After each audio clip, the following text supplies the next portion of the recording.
Moving on to the second prompt, cherry blossoms. Again, this tree, it blooms, and the blossoms, they last for such a short time, but it's the first bloom and it blooms so fast and it'll be so colorful, so pink against the blue sky.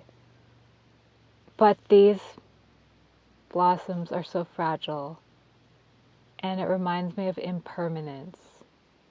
We have beauty, it lasts for a moment. We have the color of these powdery petals of the cherry blossoms. They're just so pretty how they fly off the tree. But then in a couple months, in a couple weeks, the same tree will be bare all through the year. It will just be green leaves, or it will be completely bare. And I would have forgotten that it was a cherry blossom. It's just like I would have forgotten after so many changes of something that stood there and blossomed. The beauty was for a moment. And impermanence, nothing is permanent. Things change, things evolve, things get better. Things completely change that when we look back we can't recognize. So when I see cherry blossoms, I see fragile are the blooms and impermanence. That change is just around the corner. It also applies to our challenges. We'll be thinking, oh, when will I be done with this milestone? And again, that is also impermanence, because eventually you'll get there. Eventually you'll attain your goal. And this struggling moment, this challenging moment, it's just a moment. Everything's temporary, and your victory is around the corner. So that's what I see when I see cherry blossoms, is there's this moment of blooming, and then there's this moment of impermanence. And the cherry blossom tree doesn't know when to bloom, where to bloom, how long to bloom.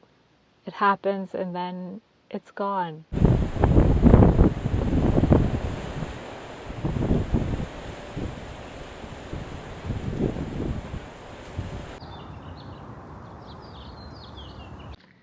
Hi everyone. Today we're going to talk about cherry blossom. For some reason I was avoiding this prompt because when I look at the art, I remember what was going on, what I was thinking, and what I was missing. So when we go to cherry blossom prompt, it's all about pink cheers and celebration, because there's so much impermanence and change. And I remember to the person that motivated me to share my creativity, which is a celebration of life. At the time, I was not in recognition that my creativity shares something beyond me.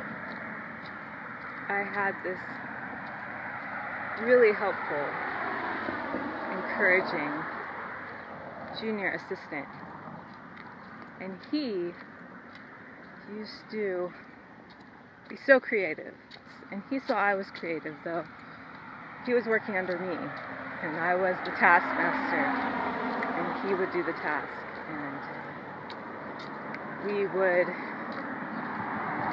create for a project. And he was my assistant, and he had dreams, and he also had depression. He was being treated for depression, and some medicines have side effects. Sometimes the side effects last a long time. Anyway, the side effect of the medication, he's no more. He was young. He had so many aspirations and dreams. I almost felt like my student, because he was working under me, my student passed away, and the pain and the loss was huge. Impermanence. We have something now, and it may not be there tomorrow, but it makes an impact. That grief. Yeah. See why I didn't want to get to this topic? That grief is huge. And somewhere in that grief, I thought, having this assistant, having this person learning under me, I also stepped into something of my talent. I also learned so many things. Why not I share that? Why not I express it? Why must what I create be only for projects? Why not it be for emotional expression? Why not I share it with my friends, with people around me? And I started small. It started as watercolor paintings of places that we used to talk and share and brainstorm before getting down to the project work. It used to be bike trails and places of prayer that we visited to recharge our minds and empty our minds.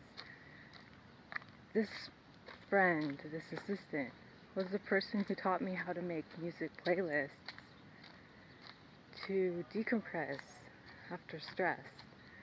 I mean, there's so many things. Yet,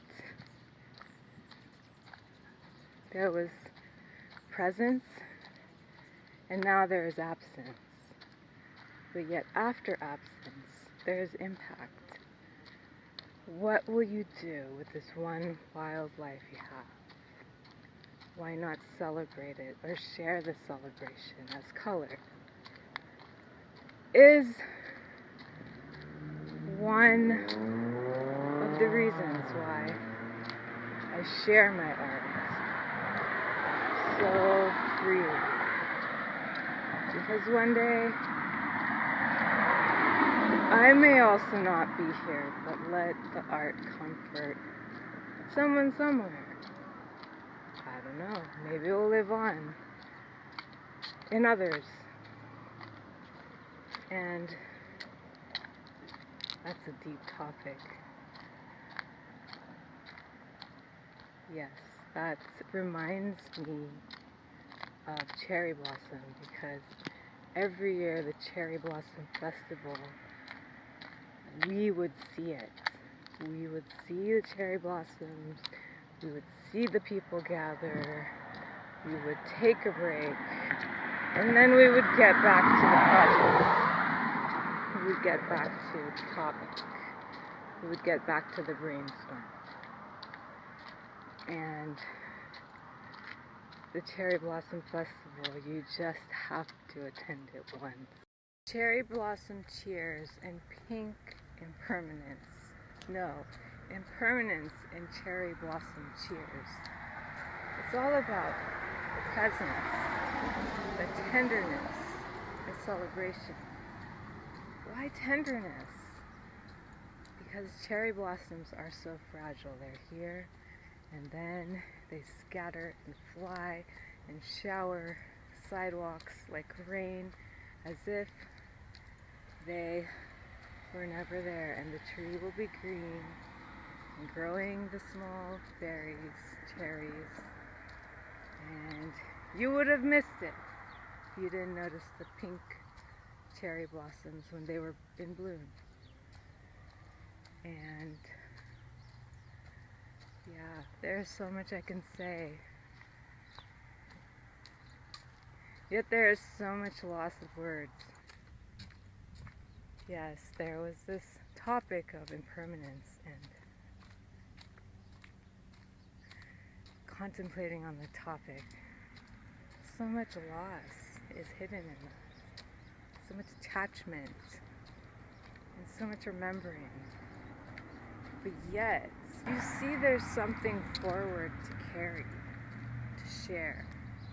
There's some impact, there's some way you grew and stepped into yourself to share something that you learned from that experience or that topic or that moment. And that itself is a celebration.